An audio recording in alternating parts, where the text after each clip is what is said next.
Hello, dear listeners and everyone on the internet that we reach through these videos. We are gathered here today again for our second session of the day on another beautiful Sabbath here in the United States, all the way to Europe. In Germany, Michael is joining us with this session 8 on conspiracies, a session he already did in collaboration with Jörg Lissemann in Belgium.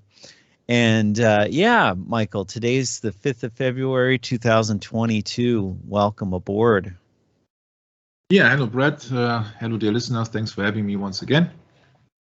This is already session 8, so that we are approaching then the next session. This session will be about the family heritage of John F. Kennedy. Once again, we know now that these Irish Roman Catholics have been sent over to the United States on different reasons, but the main reason is that their religion are a little bit were a little bit less popular than today in the 19th and beginning of the 20th century. Okay, so then what did I have prepared? What have I prepared? I said that if Dad can fix it, we're all screwed.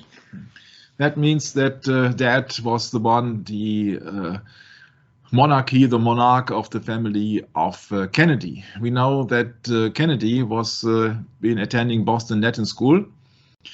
Also, Benjamin Franklin was a member of that school once again, and John Quincy Adams. So that was in a very interesting tradition. Yeah, because John Quincy Adams was also president of the United States, for example. Then he was getting to the Harvard University, and when Harvard was first founded, the study of Hebrew was mandate for every student. But back then, Christians knew that there were the new Israel. Okay, Christians, new Israel. These are all not correct biblically used terms, but they are thinking in a worldly way, predicted by all the Hebrew prophets. Because you see that Roman Catholics declare themselves being Christians, but they have so many traditions among their Bible that and among their doctrine that cannot be called Christians. It's a religion on its own. It had nothing to do with Christianity, actually. I'm sorry to say that, because I was raised as a Roman Catholic, as many others, because it was not being selected by me, but my parents. So please don't blame the messenger. I cannot argue with that, but I have stepped out of the Roman Catholic Church when I was 20-some. Yeah, that's interesting. You mentioned that, Michael, about New Israel, because I do believe the New Covenant speaks of spiritual Israel. No. It's not a new physical Israel like they created in the Palestine in 1948 now, is it? Yeah. So yeah, there's a lot of deception there, and that's certainly a term we as believers in the faith can all wrestle with. Literally, is the so-called nation of Israel that is no more. But according to this world, there's a nation state of Israel over there in Palestine. They've got this partition wall up, and they've separated the Palestinians from this new land that was part of this Balfour Declaration. So yeah, that's a big, huge scam, that again, Psalms chapter 2 tells us a little bit about that.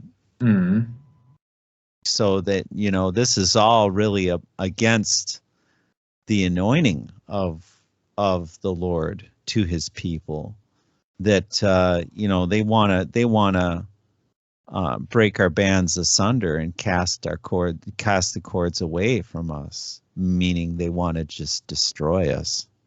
That's their desire. That's, of course, when Satan means the adversary and God is the creator, then Satan is the destroyer. Right. That's absolutely spot on. That has nothing So in a childly sense, we can say back then the Christians knew that they were the new Israel predicted by all the Hebrew prophets, is correct in a childish kind of way. but in a worldly way, it's just a big deception, Michael. So yeah, there's a lot more to it than meets the eye, isn't it, Michael? Yeah, you see that the times are changing here. By the time that Kennedy enrolled, Harvard University was backslidden, had lost his so-called Christian identity, and the study of the scriptures was no longer required. Yeah, that's why the Beach Boys came up with the Lord's Prayer. Yet you can make even money of mentioning God's word in vain. Mm-hmm. Third commandment. And that led me to the question, wasn't that during the time of the presidency of John F. Kennedy, maybe, not the Beach Boys, but the thing that the study of scriptures was no longer required? I was thinking about, yes, he was ruling or was having the presidency from 1961 to 63. Oh, and it was during the time that 1962, the prayer was taken out of the American schools. Michael, sometimes you just go too fast for me. But that's okay. The Beach Boys, what's this? The Lord's Prayer? I have just needed an image for the Lord's Prayer here, and I decided to do the Beach Boys. They actually put out a record called the Lord's Prayer. Yeah, obviously. It's a single? Yeah, obviously. I haven't heard it, but it's 2 minutes and 31, so it seems to be a singer, yeah. Oh yeah, turning at 33.3 RPM. No, how is that? No. What is it? Actually. 45, right? 45. Yeah, but that was just a picture here. I needed a picture for the prayer of the Lord's Prayer, because you see that the Lord's Prayer was taken out of the American schools during the presidency of Kennedy. It was not his fault and his decision, but you see that United States Supreme Court has made a significant decision there in the favor of Mr. Champ.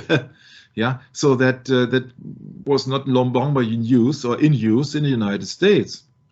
Yeah, 1962. So since 60 years now, spot on, the prayer has not been mandatory in the schools. Now other things. Oh wait, no, wasn't 1963 the ending of Vatican Council II as well? Yeah, as well, yes. And you see that there. In 1962 or until 1962, it was mandatory to pray the Lord's Prayer in school, and in 2022, other things are mandatory in some. Yeah, we won't mention those, of course, because of YouTube, and we wish to stay on YouTube. And well, yeah, Michael, this has been a difficult thing for us in terms of knowing our limits on what we can say and what we cannot say, and what we will suffer by losing our content for. And I think our listeners are not ignorant of this, and if they are, then we can inform them that we can't speak openly on this platform, can we, Michael? Mm-hmm. So that's another reason for us to do these series, because this is things that everyone already knows about. We just look at it a little different, don't we, Michael? Mm-hmm. Yeah, you see that religion has become ever a problem because it's just the First Amendment of the United States. That's it, just okay to have a religion on your own. And so our religion is the religion, again, according to the King James Bible and according to the scriptures. But other people, they decide to just follow other men. Yeah, a guru or a bishop or leader of any church or Jehovah's Witnesses or Scientology. You see, these are all belief in some kind of a higher being or spirit. But it's not necessarily the truth, and that's the problem with it. I got no problem with people believing in other things. I got problem when people are accusing us of being the heretics.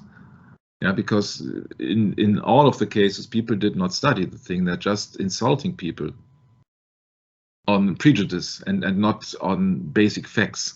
We are living in a post-fact time. It had nothing to do with facts.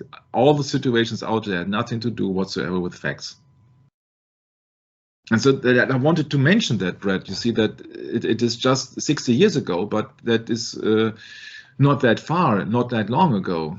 that they Oh, have no, gotten no, rid of most the certainly. Bible. It's That not that long ago, if Mike. you take the prayer out of school, then it means you take the Bible out of the school. Well, I mean, it's within our excuse me. This happened just before we were born. Yeah, but not that much that long ago. Not that long ago. That's right. Yeah. You see, So, God has the word God has no copyright. right, Michael. I think it's fair to say, this is also a generational issue, because here we are in our 50s, coming out from this quite severe indoctrination that we all go through in this life. Doesn't matter how old you are, but what does matter is what you've learned, Michael. Yeah. Yeah, that's just the thing with the missions from God, the Jesuitical missions from their God. George Bush is here quoted. God would tell me, George, go and fight those terrorists in Afghanistan. And I did.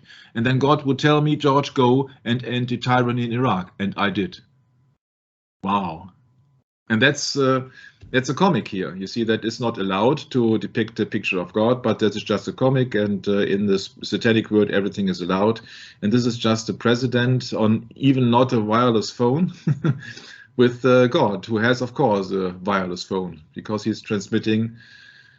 Yeah, what else? You see, what kind of a God they are depicting here? The Pope. Yeah. Yeah, because when he was asked, President Bush sees God in Pope's eyes. And I said, oh, well, it's very interesting. I came that up, and I don't want any fun of it. I don't make any fun of anybody, yeah? But look it up, really, at Pope's eyes, yeah? Okay? Pope's eyes. So interesting. Okay, then I make it very short. Okay? You know Popeye? Don't know Popeye? Oh, come on. Really?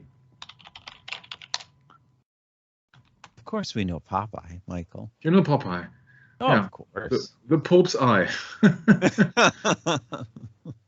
Yeah, okay. The spinach. Can't forget spinach, yeah?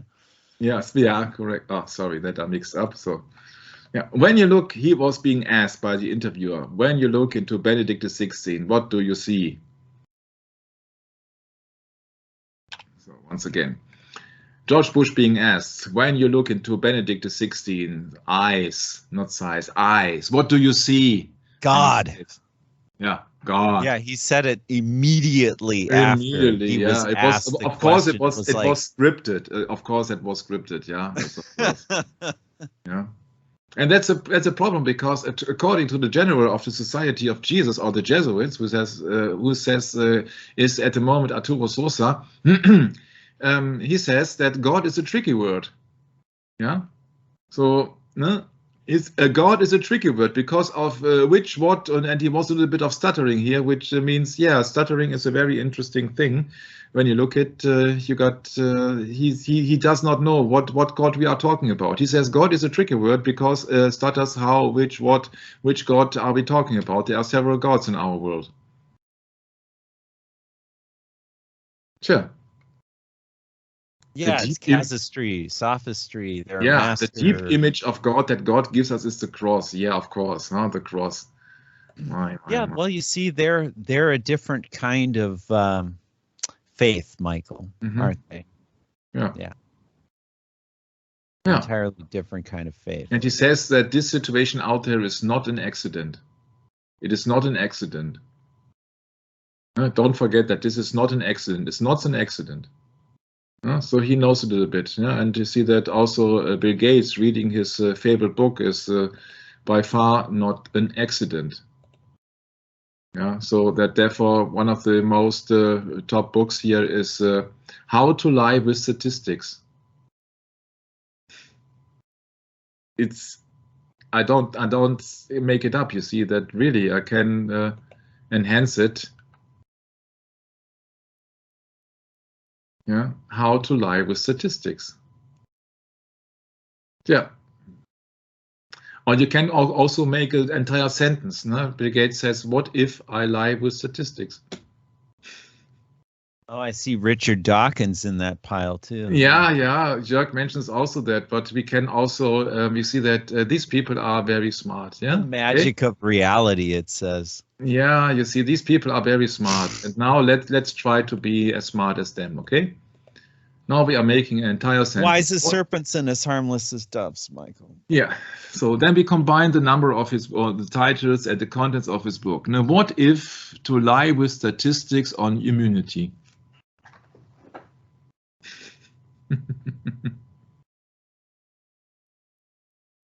I've just read 3 titles of the books and I'm combining that into one complete sentence. Yeah, sometimes you have to look twice at the events, which brings us a step closer to the assassination of John Kennedy, because there is so much going on that it's very interesting to go in it. So we know that the father of Kennedy used his millions to finance Franklin Delano Roosevelt's presidential campaign in 1932, as well as his own son's presidential campaign in 1960. The problem was that Joe Kennedy did business with Hitler and got huge blocks of IG Farben stock. So this is the biggest chemical giant company before the Second World War. It got taken away at the end of the war, seized by the Justice Department, and one of the first things Joe did when Jack became president was to have him put Bobby in as Attorney General so he could get his stock back. Oh yes, those people were for Hitler right up for the last week of the war, and even afterwards as well. Of course, now that neocons are getting more power here, especially in the CIA, we do not mention any of this. As well as it not been mentioned, this was opinion, not been mentioned that Joe Kennedy and Churchill not first met in 1938, but in 1933, because his family traveled to England in 1933. Interesting. Why is that? First of all, Roosevelt gave, according to Codex Magica, gave also a sign here, speak softly and keep your hand well hid. You see that a sign that could mean that he is a member of a secret society, but who would be surprised to learn that? So this is an interesting article coming from directly the time, Kennedy, Churchill, Roosevelt investment deals, the secret boozy deals of a Kennedy, a Churchill and a Roosevelt. Wow, Kennedy, Churchill and Roosevelt? That's not Roosevelt, so what's it all about? So this is a picture here, of course, of the English Prime Minister, Mr. Churchill, together with the American ambassador to England, Joseph Kennedy, the father of Jack, or John F. Kennedy. We are past the point where being a capitalist is the only way of becoming a politician, and we are dangerously near the point where being a politician is much the quickest way of becoming a capitalist. So it is really worth every penny to become a politician, because then you will be bombarded with money from the so-called industry, or just by accident, or what else? So Kennedy went over to the old world, to the United Kingdom, including his wife Rose and his latest flame, Cale Halley. Yeah, because that Kennedy was not a very nice husband, and he always had some lover around, and his namesake eldest son Joseph Jr. He also brought the linchpin for his news deals, James Roosevelt, the American president's oldest son. Before leaving, Jimmy, as he preferred to be called, has told the press that, quote, his trip was primarily for pleasure, but that he hoped to combine some business with it.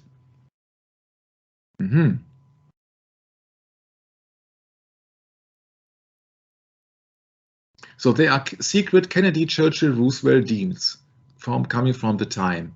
Yeah, and the climate is changing, and not only the weather on purpose, but also the political climate is very much changing these days.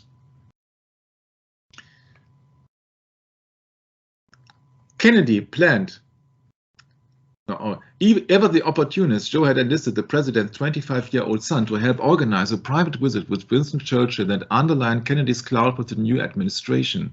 In their own ways, Jimmy and Kay impressed upon Churchill the importance of Joe Kennedy, which led to a memorable visit at Churchill's Chartwell home. Kennedy also planned to mix business with pleasure. His ultimate prize would be to gain the British rights to send Scotch whiskey, gin, and other imported liquors to a thirsty United States now that prohibition appeared almost over.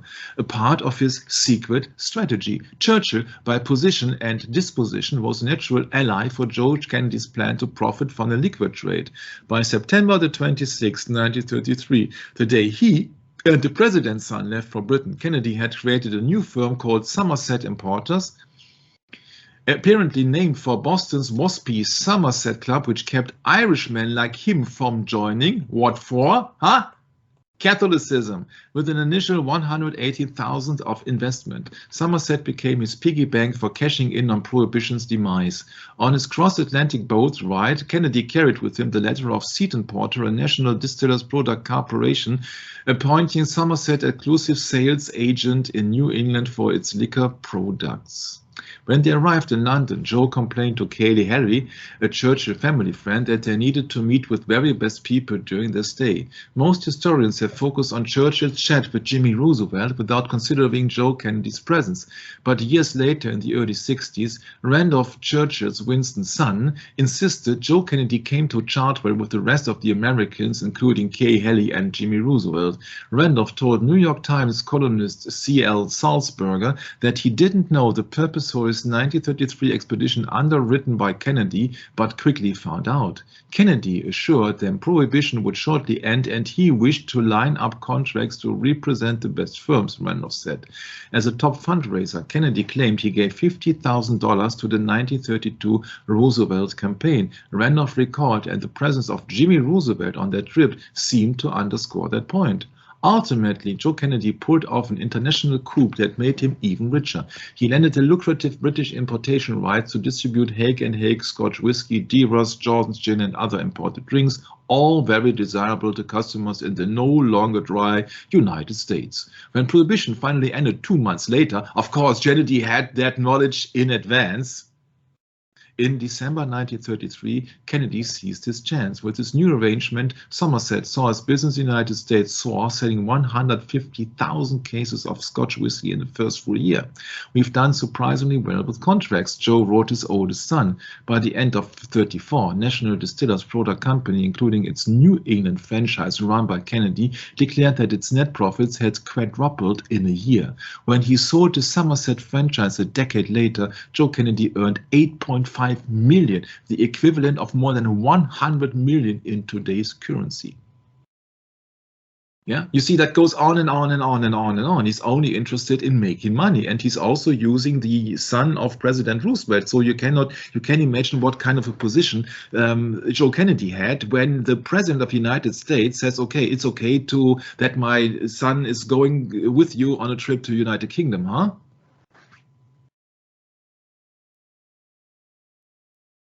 Yeah, so when they also make business, so they make more money with the trades, and so then their official profession. So he's making money with being an ambassador later on, but he still has his company, so he's a businessman. He's not much of a politician, actually. He's using his political position, to achieve business contracts and connections. That's it. It's all about the money. So that makes the family of Kennedy actually businessmen rather than politicians when it is related to the father of Kennedy. I don't want to read everything in front of you. You see, that goes on and on and on. But it's very interesting that since 1933, he had a connection to Mr. Churchill. And did you know that Mr. Churchill was also a member of a so-called secret society, of course? So everybody is. It's coming from the book When Lions Roar, the Churchills and the Kennedys. Yeah, he was an opportunist, so every opportunity was fine as long as it turns out to help him get more richer and more influential.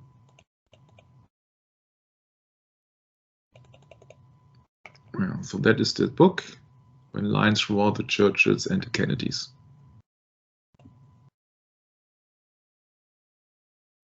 So Joe Kennedy met Winston Churchill at Chartwell Manor, the home of the Churchills. And please don't tell me that this is the ordinary home of a John Doe in the United Kingdom, huh? So that means also that Mr. Winston Churchill was not the average representative of the public, but he was some supreme one. So these are not elected people. You only can elect among a certain sort of people, but these people are not the people who could represent anybody. Yeah, because these people are higher authorities or nobility or what else. Yeah. And he's known as a famous Freemason. And this sign does not mean a victory. And if it means victory, then it's victory of Satan, because this is just a V sign. And of course, he's been famously known for being the prime minister during the Second World War. Yeah, and he was in the Stockholm Lodge. But he resigned. Yeah, if you think so. Yeah. He was responsible for creating the Special Operation Executive, SOE, which conducted covert operations in occupied countries, and also the commandos who became today's current special forces. Welcome to Sir Christopher Lee once again. You see, it was war, and every means necessary is okay. Yeah. You see, all these people are nobility, all are in some secret orders. And even Christopher Lee, his uncle, was the Italian ambassador to Britain. See, if you think that Joe Kennedy was an average politician, you also would think that Christopher Lee was an average actor, and you're both wrong. These people have other combinations and connections and other tasks also. We did in other sessions about Mr. Christopher Lee. So this is just an excerpt on the series we did on Christopher Lee on Satanic Media Agenda. Yeah, Italy's first post-war ambassador to Britain. That means that makes Mr. Niccolo Carandini, the cousin of Mr. Christopher Lee, not uncle but cousin, makes also a secret agent. Yeah. Global Vatican once again speaks of the agency used propaganda and millions of lira to influence and ultimately orchestrate the outcome of the election. Yeah. The Vatican descended on Rome and went on to work. With the help of the Vatican's network of priests and other religions and filtering resources through Catholic action, a political front closely associated with the Vatican, the agency used propaganda and millions of lira, so that is the former Italian currency, to influence and ultimately orchestrate the outcome of the election. Oh, you see that all the things are being influenced. And it does not matter, you see, what it's all about. It's the OSS, the CIA, or everything else. You see that every state has its means and its money in so-called hidden channels, so that they can spend black money or unregistered money, and they can pay them off. It's all a big scam if you really think that the world is run by politicians and it's been run on democracy. And even if so, democracy would mean that it's the rulership of the uninformed, of the broad way, of the masses, or on the broad way leading to destruction. That's the sad, sad news. Churchill and Tito, another thing. Tito also from Yugoslavia, communist partisans, etc. So these people are not nice, and these people are Freemasons and everything else, and special operations. So these people would do everything to achieve more power. The only thing that people are interested in, who are already in power, is gaining more power, until the ultimate power is to kill somebody, to play God. If you can't create anything, then you destroy anything. Yeah. So that's about Kennedy. So he made business also with Churchill, and then he had a spy in his own embassy, and yeah, they avoided him becoming American president, and so therefore his sons would have to help out. Next, the oldest son of the family Kennedy is Joseph Patrick Joe Kennedy Jr.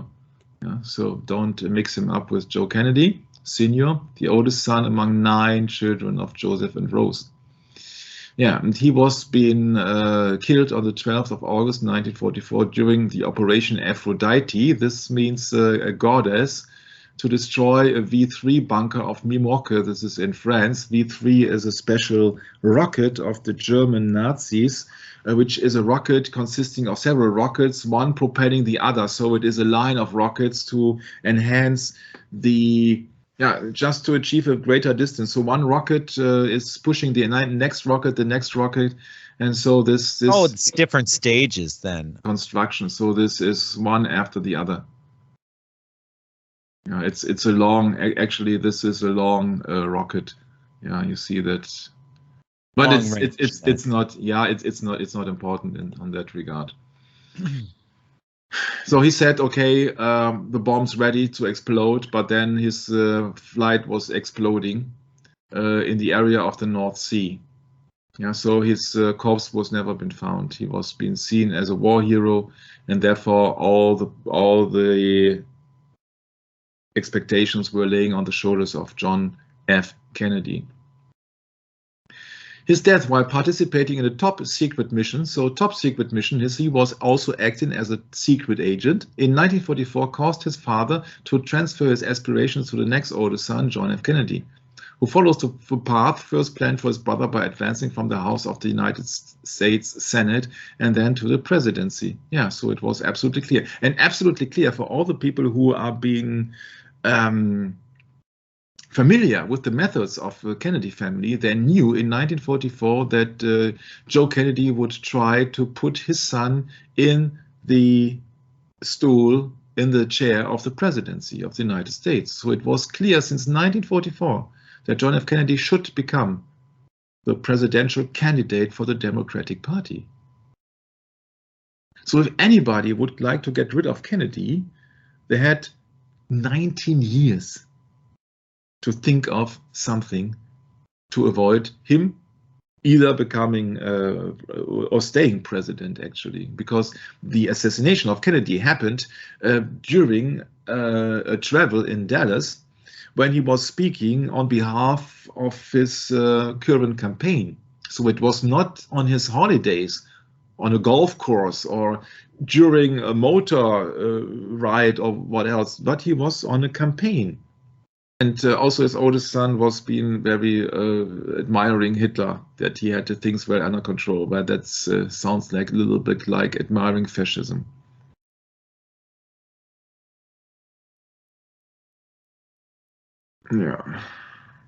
Yeah, here you see now the patriarch, Mr. Joe Kennedy, in the middle, in the center, and on the left side you see the disappeared son, Joe Kennedy Jr., and on the right side you see that John F. Kennedy, yeah, the later becoming 35 president. When Kennedy died, speaking of the senior, 5 of his 9 children had died before him. Man. That's the greatest tragedy of it all. Yeah, that's right. Yeah, you see here, this is the war hero, supposed to become American president, and this is John F. Yeah. 2 sons, 1 destiny. Yeah, and now it gets into the weird thing, because his father was somebody who was behind or after women. He was really a playboy.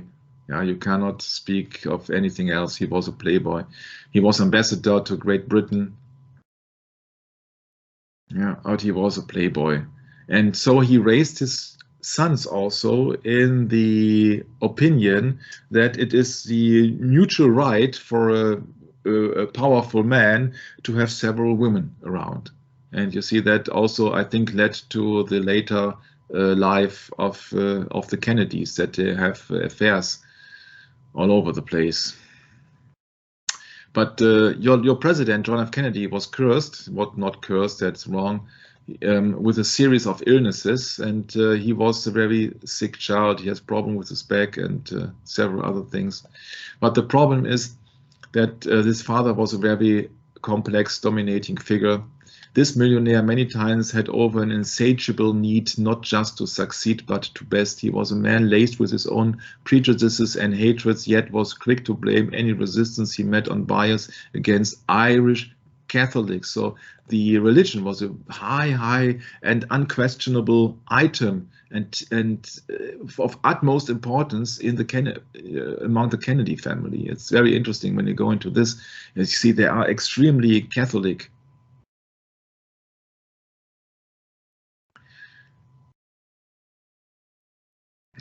Oh, this is so. Speaking of the mother of John F. Kennedy, she was a devout Roman Catholic as well, but one at the point she could take a life with Joe Kennedy anymore. And after 6 years of marriage and 2 months after the birth of their 4th child, she packed her bags and went home to her parents, leaving her children with the help. At first, everyone acted as if nothing were amiss, but finally, after 3 long weeks, her father came into her room, the father of the mother of John F. Kennedy, and said, "Go back where you belong," and told her sternly. And therefore, she stayed together with Mr. Kennedy, but it was apparently not a very lovely and lively and luckily marriage they had. Feeling betrayed by the two men she trusted most, Rose turned to the church for solace. And I looked upon an interview, which I will mention much later, where he says that, yeah, she was praying the rosary daily, etc. So she was a devout Roman Catholic, and then returned to Brooklyn after the first, not to be resentful and focusing instead on her growing family, which she now called My Enterprise. And asked what the best thing in life would be. She said that when she was most happily, she said the time when her son was president, because she was the mother of the president. So you see that these people are all about power and all these things, these vainglories. Yeah. By the time Jack Kennedy, or John F. Kennedy, was 11, he had a series of cards documenting the fact that in addition to the scarlet fever, he had had the mumps, measles, and whooping cough, chickenpox, German measles, and multiple cases of bronchitis. Maybe bronchitis. So he was not very healthy. Joe was now a multi-millionaire with a chauffeur-driven Rolls-Royce, a 5-acre estate in Bronxville, New York, and a summer home in Hyannisport, etc., etc. Fearing communism, Kennedy saw Roosevelt as the man to save capitalism, to say nothing of Jones' own fortune, of course, and backed his presidential candidacy with time, money, and contacts. Joe was rewarded by being named the first chairman of the newly created Securities and Exchange Commission, and later chairman of the United States Maritime Commission. Money makes the world go round. Yeah, and it's all about the presidency. Where you look, it's all about the presidency, to be in power, Yeah. And so John F. Kennedy, as a young child, was reading books like The World Crisis by Winston Churchill. You must think of this little boy, 6 so much of the time, reading history, reading the Knights of the Round Table, reading Marlborough. For Jack, history was full of heroes. Yeah. Appears to be a very sick and lonely boy.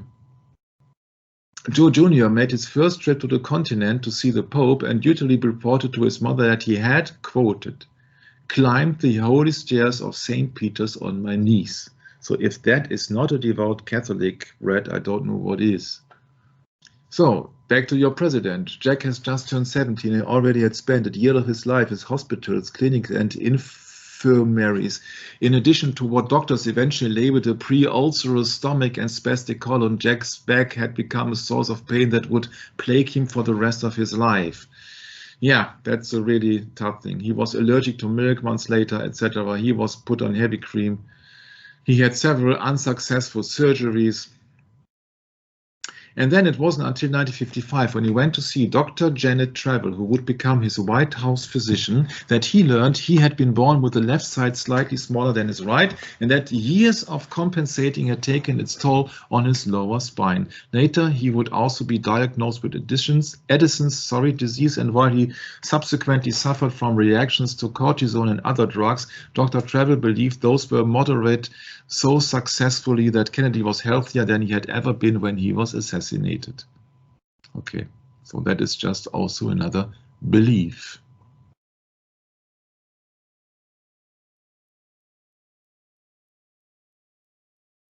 The psychologist discovered Jack to be a very able boy, but definitely in a trap psychologically. He concluded that a good deal of his trouble is due to comparison with an older brother. Jack had told him, "I am the boy that doesn't get things done. If my brother were not so efficient, it would be easier for me to be efficient. He does it so much better than I do." So that means that they were all in competition. Yeah, it's a competitive family. Unlike Joe, Jack was gregarious, given to varied amusements, much devoted to social life, and affectionately and diversely to women. He was preoccupied with sexual conquest from then on, emulating, consciously or not, his father. From an early age, Jack had to have been aware of Joe's bifurcated life, a wife at home and other women everywhere else. The Kennedy children considered it normal that their parents slept not just in separate rooms at home, but also in different hotels when they were both in New York. As Jack grew to manhood, Joe's letters began to express pride in his son's conquest, such as when Joe reports running into a beautiful blonde in Manhattan who asked to be remembered to Jack. Jack's own correspondence often contains locker room boasts as well as self-deprecating laments of near misses. His report to his father that during a short visit to Palm Beach, there were 3 girls to every man, so I did better than usual. If Jack would distance himself politically from his father in later life, they would always agree that sex for sex's sake was not only perfectly acceptable, but desirable. So I don't know if everything is spot on here, but it's expresses here that these are people in power who thinks they can get away with everything.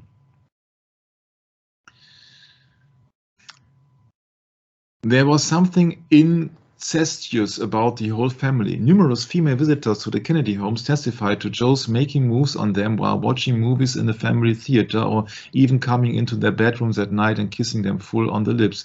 Jack and his siblings warned friends that their father, quote unquote, prowls at night. So much so. So coming back to the religion.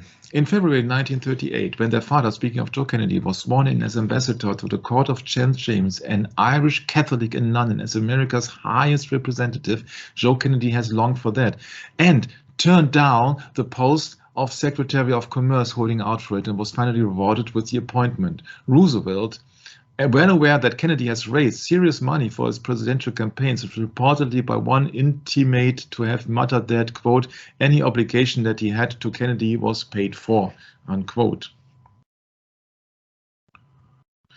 While his seemingly native gift for public relations or propaganda, you see that is just another name for it, propaganda, that had been burnished to a high gloss in Hollywood, Joe made sure the newspapers and newsreel cameras were there to record almost every public activity of his unusual, large and photogenic family. Yeah, remember the picture that I sent or showed in one of the last sessions.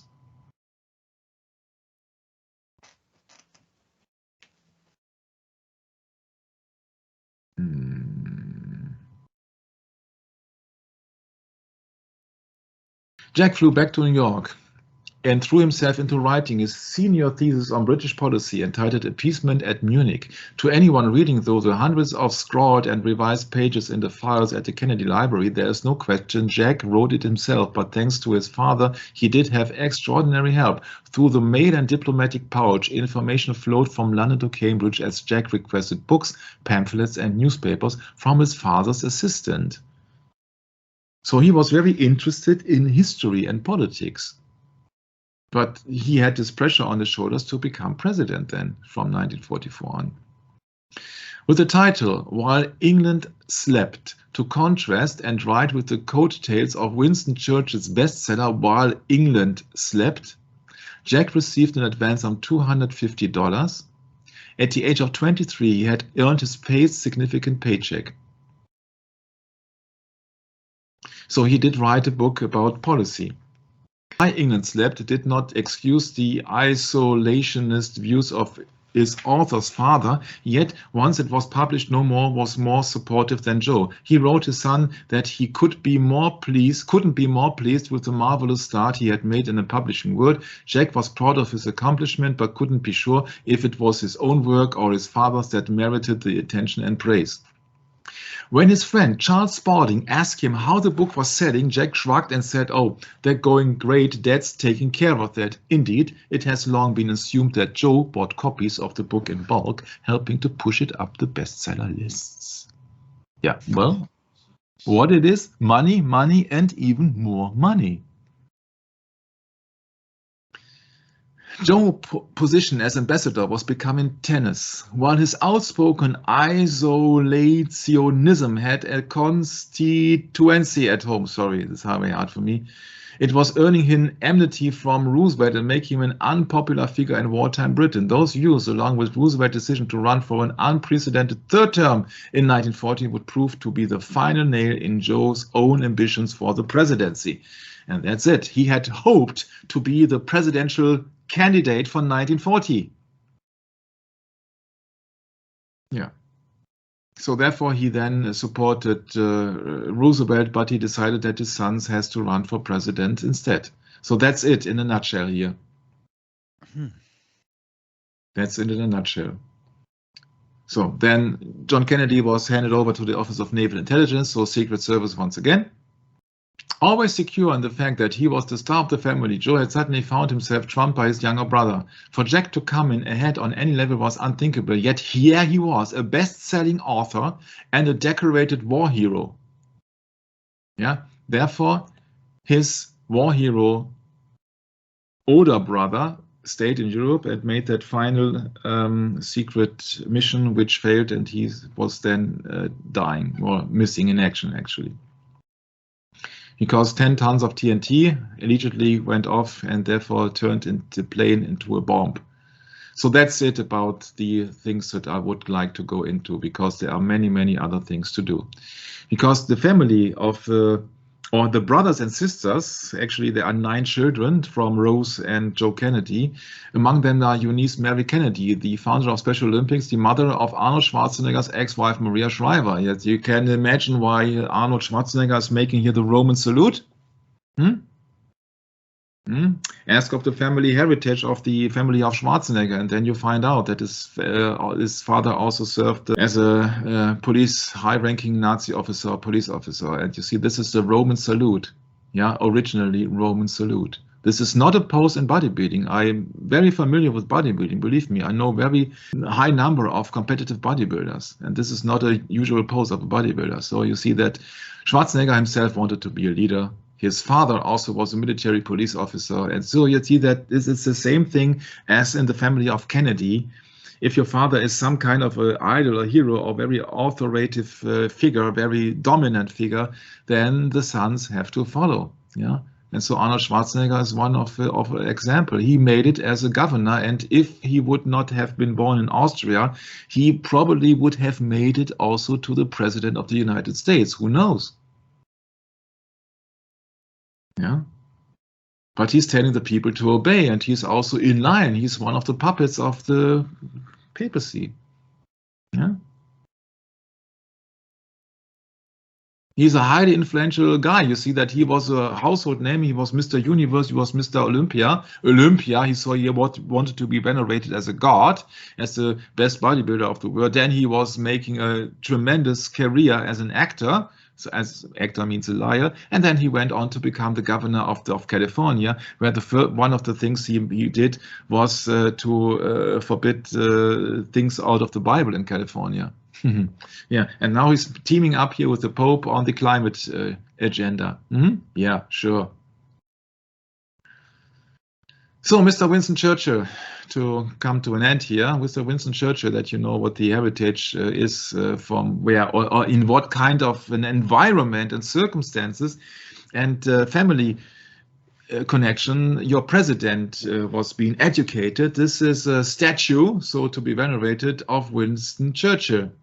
So Winston Churchill was not the ordinary guy. You see, he was a KGOMCHPCCRA. Yeah, he was a Knight of the Garter. He was an Order of Merit. He was a Companion of Honor. He was in the Private Council of Canada, and he was a Royal Academy of Arts. So, and he was a Freemason. And by the way, he was also Premier Minister, among others. Yeah, you see, these are not people who you do elect as a representative of your state. These are people who are being chosen in advance to get in a proper position. It's the same thing as Kennedy. Kennedy knew the American president in 1913, and his son became the president in 1960. So imagine that John F. Kennedy was shaking hands with Roosevelt, literally. Yeah, these people are not coming out of the blue. That's what I would like to point out. You see, they don't have to go into every nitty-gritty of Mr. Churchill, and you see, yeah, even the family of Churchill, GB, the nobility, for God and the empire. Yeah, you see, you remember Arturo Sosa. God is a tricky word.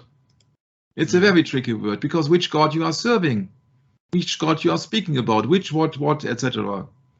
Joe Kennedy was obsessed with the idea of becoming president of the United States, so the conversation must have centered around the 1936 and 1940 presidential elections. Yeah, and 1940 what was spoiled because Roosevelt was running for the third time. I think that is a thing, Brad, that nowadays is not possible anymore to run for a third period. So Winston Churchill, well, Kennedy thought that Winston Churchill promised him the White House. Yeah, because the office of being an ambassador in the United Kingdom was an entry card of running for the presidency usually. Yeah. Yeah, there are so many ties. It's very interesting if you go out in all the details. You know, also the Bank for International Settlements, that's the main bank run by the Vatican. Yeah, don't come up with any prominent figure or any name of Rocke, etc. Yeah, see, these are all just puppets. Yeah, Bank for International Settlements. This is the bank of banks, and it looks so innocent. It looks so innocent. It's of course in Switzerland. Yeah, Switzerland is the country which has been founded by the knights. But the knights were forbidden in 1302. Yeah, but then in 1310, out of a sudden, Switzerland was being founded. And then you look at the emblem of the flag of Switzerland. It's a red cross. Yeah. It's always the same. You see that because 5 presidents held the position of ambassador to Britain: John Adams, James Monroe, John Quincy Adams, Martin von Buren, and James Buchanan. Yeah. Therefore, like Kennedy, those men were all extreme Anglophiles, and Kennedy was confident that he would be the 6th. Of course, then he agreed on taking over the job as the ambassador to the United Kingdom, because he thought, yeah, that's my entry card to the presidency. But it went wrong. Yeah, that seems quite logic to me. Yeah, then there was a spy and all the things, and yeah, there are many spies because it is war, of course. So many people would like to get rid of Kennedy because of his pro-Nazi sympathy. Yeah, so the head of the spies was certain Maxwell Knight, also Knight in his name. MI5 means not the foreign secret service, but the local secret service for all the things in the United Kingdom. And the Maxwell Knight, starting with M, is Henry Maxwell Knight, of course, is an officer of the British Empire, was a British spy master, and he was the model for the James Bond character M, yeah, Maxwell. Yeah. the Maxwell files. And there are many, many people who have worked for the Secret Service. Among them are our famous Satanist Aleister Crowley. He worked also for the MI6 foreign ministry, and he even went to New York. But that's on another thing. British intelligence and the occult. If you go into this, there are many, many books of it, and Crowley is just one of the names who pops up. Tom Drieberg, and we have mentioned all the people also in the sessions of Mr. Christopher Lee as well. History of the Secret Service, occultists are in the Secret Service, of course. Dion Fortune, whose book was being used by David Bowie to expel demons out of his swimming pool. Ian Fleming was a spy also. He was not only an author, he was a spy as well.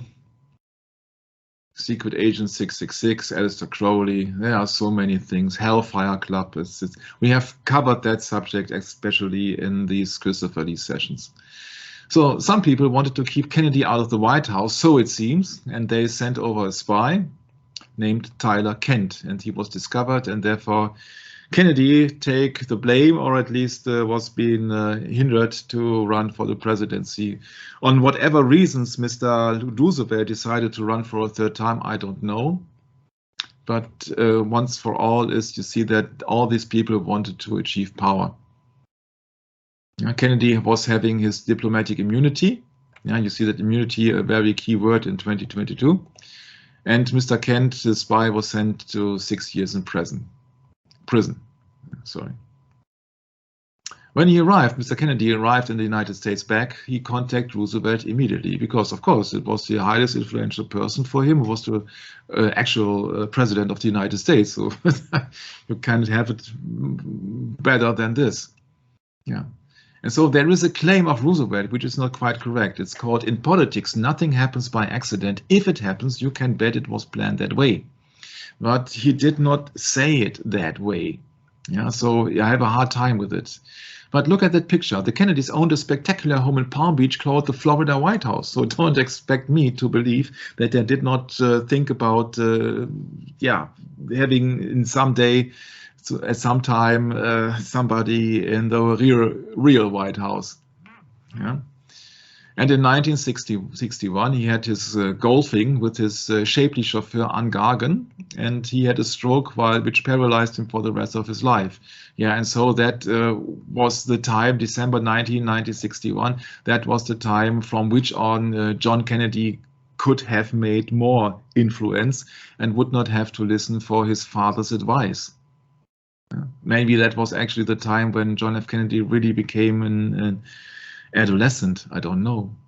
Don't want to speculate on that, but he was completely paralyzed on his right side, his father, and was unable to walk or talk. So you see that then was when the two Kennedy brothers, speaking of John F. Kennedy and Robert Kennedy, really could take over from end of 1961. So I think that would explain something, that maybe they get then, they could, of course, if you think about that, the mafia was supporting and protecting him and supporting the election of John F. Kennedy to become president. Then. Wow, that's an interesting way of saying it, Michael. Yeah, and you know that the mafia has been in line with the papacy. Yeah, you see that. Of course. Oh, yeah, obvious. Yeah, then it becomes obvious that John and Robert Kennedy, or Jack and Robert Kennedy actually, they did something on their own without the approval of their patriarch, which was then paralyzed and could not speak. Yeah, you see, that was actually when I think that the Kennedy brothers became adolescent then. And that would also, in my humble opinion, explain why they changed something which was not being thought of. Yeah, so he was together with his niece and Gargan, but we know that he was also always together with women outside his marriage. Huh? So maybe there's something to it, I don't know. But what I know is that he was then, being a real senior, he was then really, really handicapped. And therefore, I think that would explain many things. Speaking of Rose Kennedy, of the mother of the president, her whole concentration was to go to church and pray for the rest of us. It was her solace, but it was her strength. Yeah, so it was extremely highly religious, loyal family.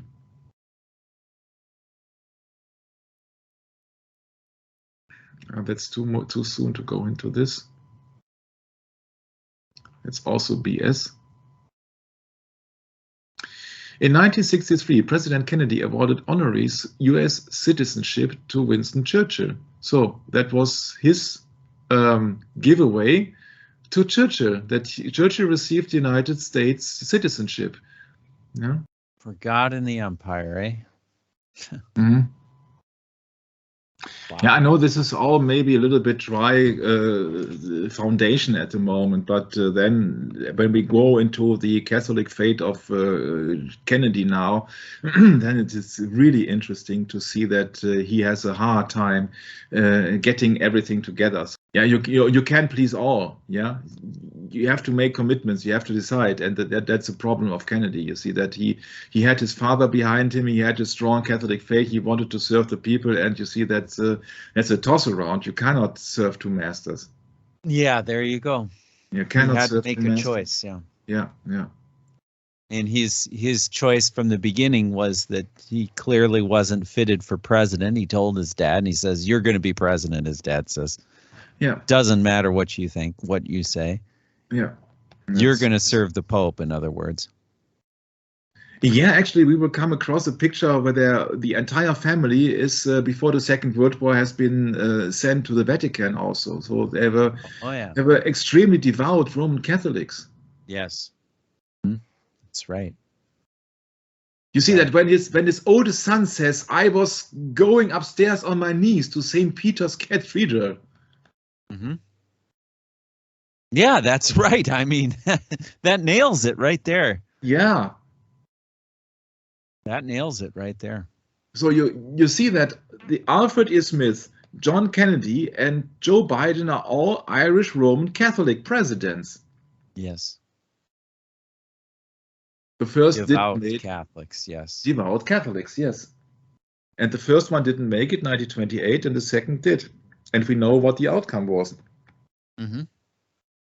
And of course, as everybody has already seen numerous times, the intro of this series, it has something to do with religion and belief. And that's the problem of John F. Kennedy, that if you don't have enough money, you won't make it as a president. You won't be the one who will be nominated in the first place. But the problem is then that it is absolutely impossible to serve two masters.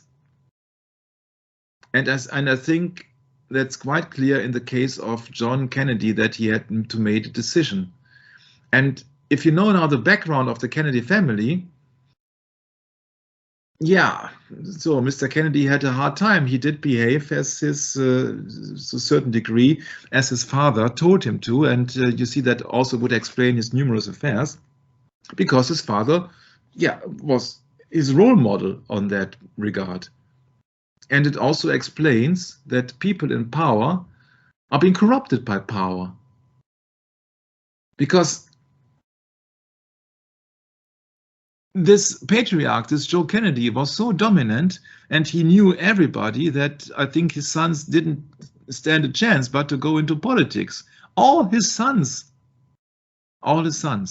He had 3 sons left after 1944. That was John F. Kennedy, Robert Kennedy, and Edward Kennedy. And all 3 were politicians for the Democratic Party. So apparently they had no chance. They did not stand any chance against the future plans of their patriarch. And that's a sad thing, actually. That's a sad thing. But if you are getting used to be chauffeured in a Rolls Royce, to have a White House in Florida, you see, I think you cannot expect to have a decent average job, to work from 9 to 5, huh? And that's the problem with it. You see that in the Bible, the followers of Jesus Christ are nimble, humble people. And the richer, the more powerful, the more egoistic you are, the more radical you are, the more important you become, then you are slowly fading away from the real Christian faith. And Catholicism doesn't help either. So that's the problem of Kennedy, I think. That's when they are being surrounded and being used to all this wealth, to all this importance, to all these people and connections, they cannot take an ordinary job as an author or so. And that's a very sad thing, that you cannot reach these people in these high level academics or some people, because they are getting used to they have made it in that world. But you see that they take this world for granted, that this is all, and this is all worth to live and to die for, and that's it for the people, and that's not the real life. And that is very hard for these people to understand, because everybody in their community is exactly working and functioning their way. And now heading it over to my beloved brother Brett, because I have Michael, to take a cup of water. Wow, that's really something. I mean, this is what I would consider in the Bible a reward. You know, that we've been warned in Scripture over and over that those that shall find their life shall lose it, and those that lose their life for my name's sake, meaning the Lord's work, will find it. So it's contrary to one another. So yeah, and it's so ironic that this is, you know, part of the whole process to be decorated. This decoration right in front of us right here. It's an 8-pointed star. That was started back in Babylon. But people don't care. Oh, it's so pretty. We'll put it on the house. Yeah, put it right up on the house, like the North Star. You see this thing, the North Star during Christmas, you know, where we all become Catholic again, you know, making the whole world Catholic, going to a so-called Protestant church with so-called Lutherans. Do they really know who Martin Luther was? Do they really understand what that man went through? Well, not so much. And I can vouch for that, being a Lutheran myself. Look, things are much stranger than they appear. And, you know, if we take the reward that the man of sin offers, what do you expect is going to happen? You lose your faith. This is why fundamentalism has become the new terrorist. The moment you declare your fundamental belief in the scriptures, meaning freedom of conscience, you have declared war against the God of this world, who gives out these decorations for God and the empire. This is the God of the empire. This is not the God of the Bible. Reminds me of that scripture that we've gone through over and over and over again, when the devil brought Jesus up to that high place and showed him all of the kingdoms of the world and the glory of them, and all of them you can have if you just bow down and worship me, Satan said. And what did Jesus do? Get thee hence. Immediately rebuked the devil. Yeah, that's right. Here it is. Luke chapter 4, verse 6. And the devil said unto him, all this power I will give thee, and the glory of them, for it is delivered unto me, and to whomsoever I will give it. So what does he do? He gives out decorations. He decorates you. You become a ruler. You become ruthless. You have no mercy because you follow me. I am Satan. See what Satan does? He corrupts you and takes away the reward that the Lord of glory wants to give you. So yeah, Michael, it's really not all that complicated, but you got to pay attention, because we're to be wise as serpents and as harmless as doves, meaning we don't come after you. That's your job to discover if you're bound to the throne of glory where Christ resides or not. Or if you're on the other side, well, then so be it. Because there's a lot in this present day and age, Michael, a lot of the so-called followers of Christ have done. So we hope that we can help you, and if we can't, well, you can't say we didn't try, right, Michael? Mm.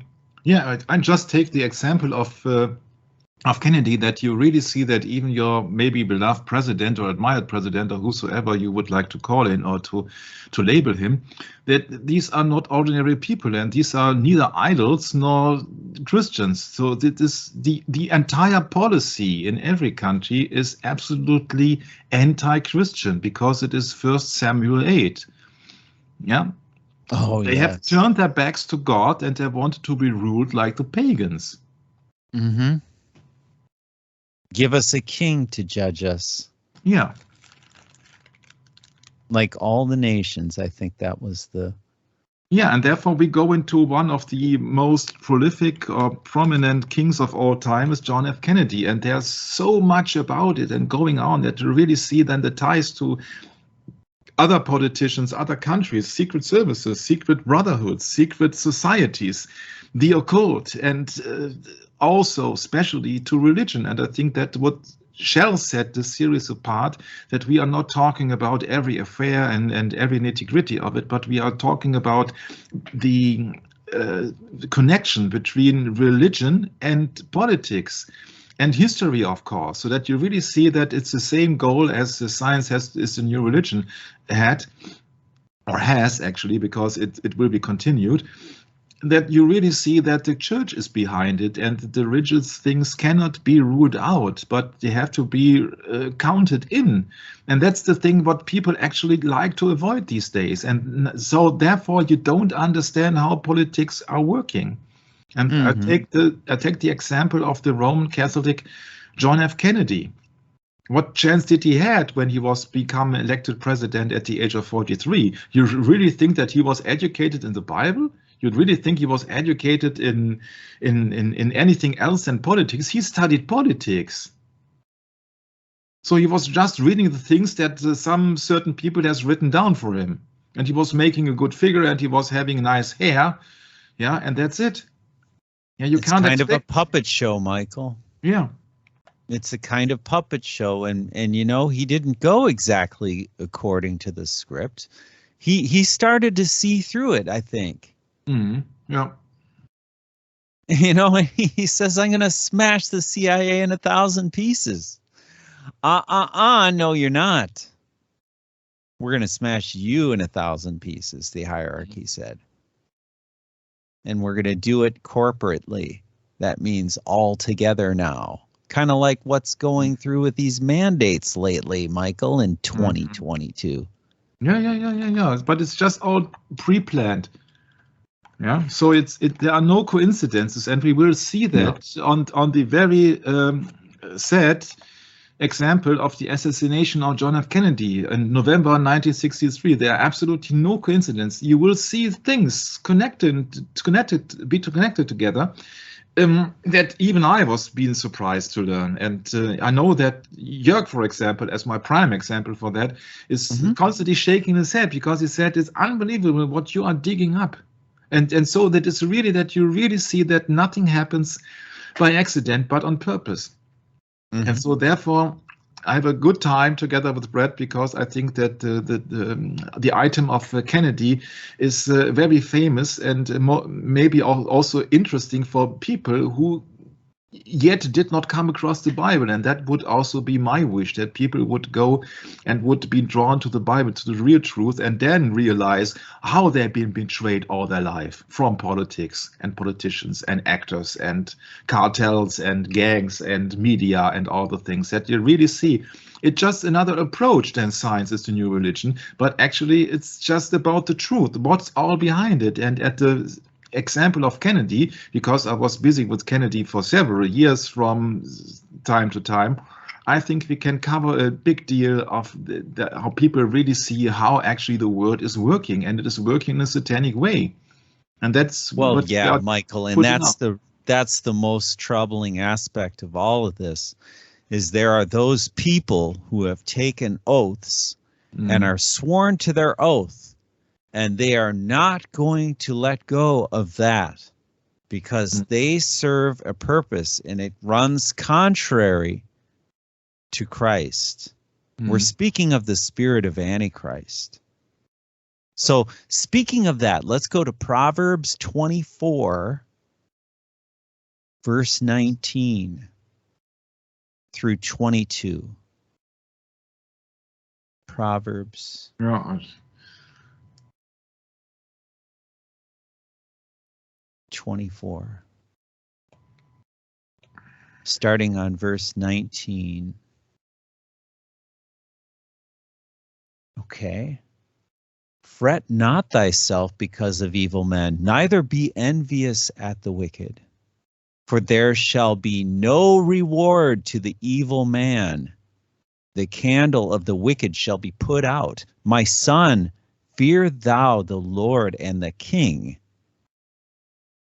That means the King of Kings and Lord of Lords, our Father in heaven, and meddle not with them that are given to change, for their calamity shall rise suddenly, and who knoweth the ruin of them both?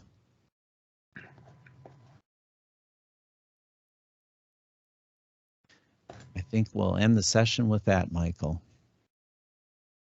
Maranatha.